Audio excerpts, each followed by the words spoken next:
দুইটা ছেলে পেছন দিকে আইয়া গলার মধ্যে টান মারছে। একটা ছেলে চালাইতেছে, আরেকটা ছেলে গলার হাত টান দিয়ে লইয়া গেছে।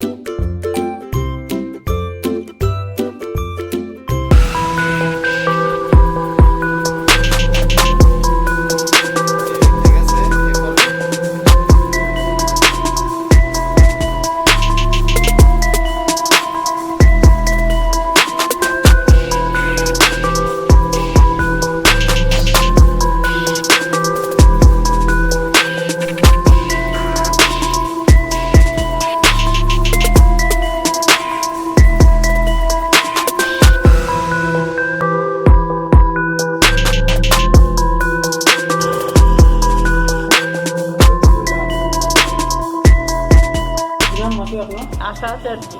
কি হয়েছিল ঘটনাটা? আমি কলেজ থেকে বাড়িতে যাইতেছি, তারপরে আমার দুইটা ছেলে পেছন দিকে আইয়া গলার মধ্যে টান মারছে। একটা ছেলে চালাইতেছে, আরেকটা ছেলে গলার হাত টান দিয়ে লইয়া গেছে। তখন আমি টিকা করতেছি, তখন রাস্তাতে লুক আসছিল না। একটা লুকে রিক্সা ঠিক করতেছে, এরে ডাকতেছে, বুঝছে না। পরে বুঝছে আমার চিকেন জুড়েও সবাই বাইরেছে, তখন তো গেছে তারা। তখন আমার ছেলের ফোন করছি, ছেলে এসে দৌড়ে কোন জায়গায় হচ্ছিল ঘটনা? রাধানগর।